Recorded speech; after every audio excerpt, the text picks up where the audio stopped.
Hi, Matt Kozak here and welcome to the next episode of my YouTube Internet of Things series. This week's episode will be about Internet of Things connectivity types. I will talk about different kinds of connectivity, what we have available right now, what can we expect in the near future, what are the pros and cons of different types of connectivity, what are the best scenarios for each of them, what are their range and cost. Next week episode will be about different kinds of Internet of Things devices. Like I said in previous episode, there are main three categories of Internet of Things devices, which are consumer IoT, industrial IoT, and best known connectivity type that you already use is Wi-Fi. You probably use it every day in your home, in your work, and in public areas. It's widely supported by a lot of devices.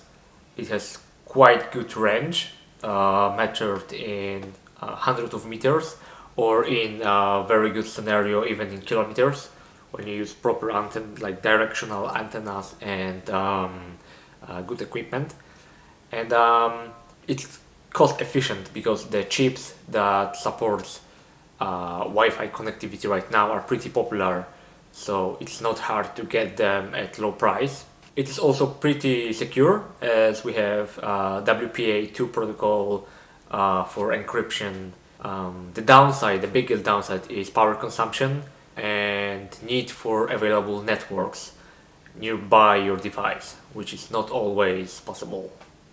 Another connectivity type with great coverage is cellular, like LTE or 5G or 3G, that has great coverage in almost every developed country.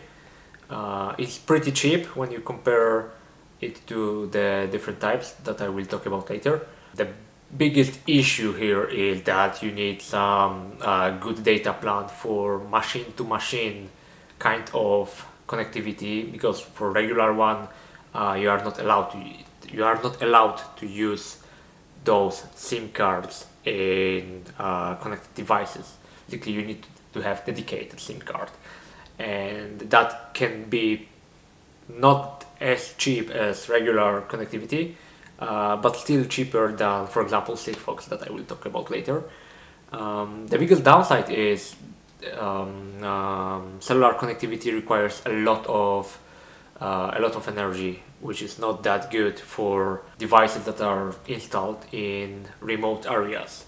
There are some improvements in that field, and this is 5G, but not all kinds of 5G, or LTE-M and NB-IoT, which is narrowband IoT, that also goes over it is kind of cellular network. Also, the chipsets that supports cellular connectivity are not that cheap if you require high speed, like in LTE or 5G. Basically, for 5G is the future. It's not market ready yet, I would say that, because it has basically no coverage. Maybe in few cities in US and few cities in Europe, where telecoms are testing that, but it's not that widely installed. LTE is much better and has decent. Downsides would be that's power consuming, and the price of chipsets, and requirement of dedicated SIM card for that kind of connectivity, which is basically machine to machine. So it's abbreviated as M2M.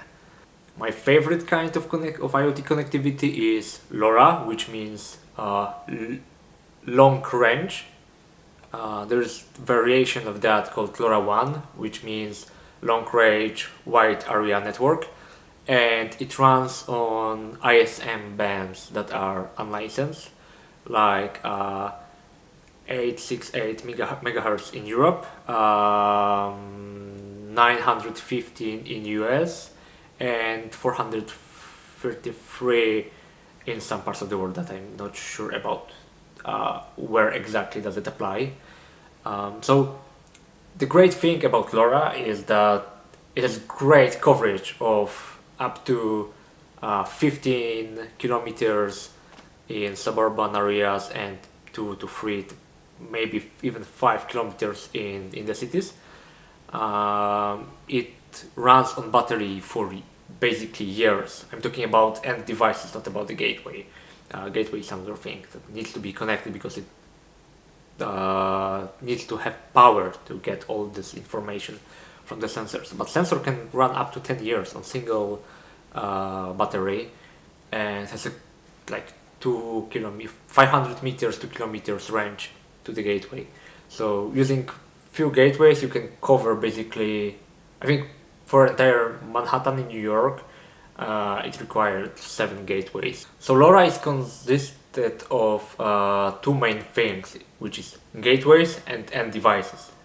Gateway is the device that connects internet and the end device using wireless connectivity. I will put a link to the Wikipedia page about LoRa in the description of this video, so you can learn more about that. But basically it is low power, wide area, long range technology that can support thousands of sensors on single gateway, and it doesn't require much of the power to provide that connectivity. The downside here is it's very slow, so it's only suited well for solutions like smart parking or some metering like water level, waste level, or electricity usage. Another downside of LoRa is that it doesn't necessarily guarantee you that your data will be sent next second or at the same time you are trying to do this. It will eventually get to the gateway, but it doesn't mean it will be like right away. There's also no confirmation whether the packet that you sent has been received by the gateway or not. So it depends on your application that gets the data from the gateway or from LoRa server. So basically, it works like you have device that sends data to the gateway, and the gateway sends the data. Gateway is basically a forwarder, so the gateway sends data to the server, and from the server you can get this data and do whatever you want with that. There's a French-based company called Sigfox that uses technology similar to the technology that LoRa uses. It cost depends on how much data you use, but you need to pay some subscription fee for each device for every month. It has quite good coverage. I think right now it's available in over 50 countries all around the world. So Sigfox is very similar to LoRa in the way it works. It's also LP1 technology, which means low power wide area network technology. It covers huge areas and it's low power. It can be better than LoRa because you don't have to worry about whether or not it is, like, you don't need to care about infrastructure because Sigfox is the one providing the infrastructure. Availability of both LoRa and Sigfox chips are, I would say, similar. And the important thing is not to mix LoRa with LoRaWAN. LoRaWAN is a bit more advanced implementation of LoRa.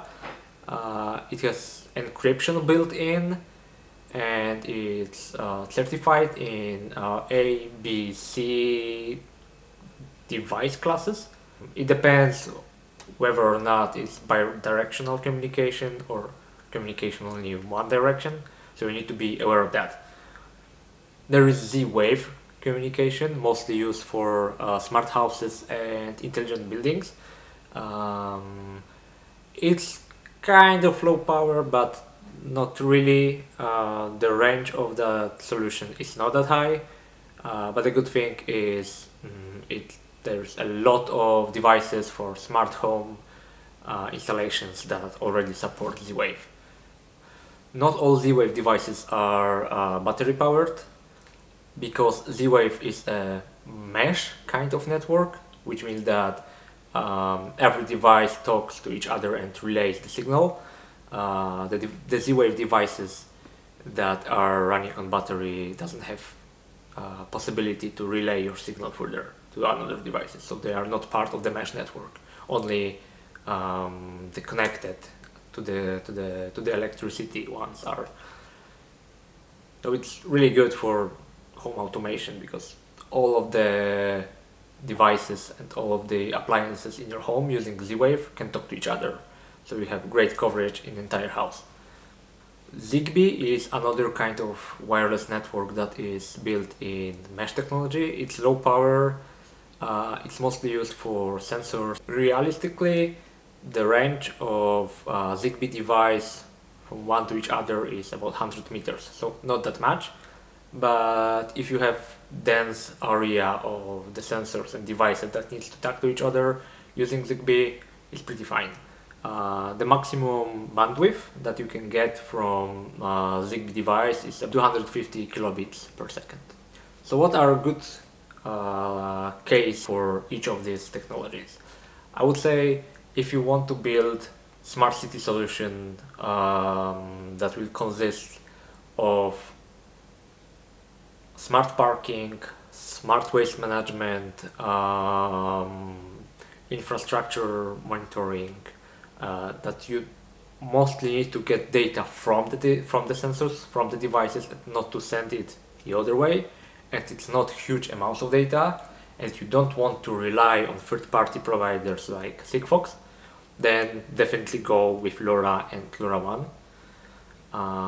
If you don't want to care about infrastructure and want to rely on third-party provider, go with Sigfox.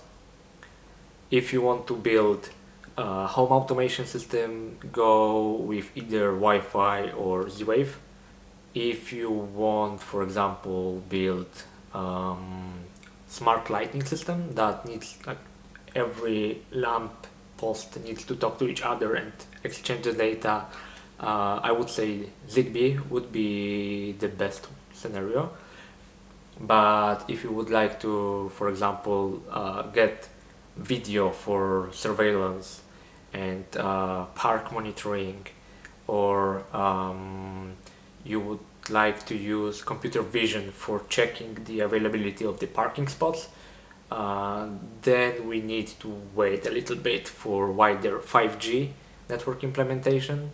It also has the downside of the relying on telecoms and companies that will provide the connectivity for this 5G for us. There is an option to become kind of provider for that, so you basically get your private 5G network, but I need to check, and I will post in the description link to the articles how long it will take before we can use it commercially. It was a brief description of different kinds of connectivity for Internet of Things devices. I will write a blog post that will be a bit more detailed on that, and I will link to that blog post in the description of this video. Click subscribe and see you next week about different kinds of Internet of Things devices and different categories of them. Take care.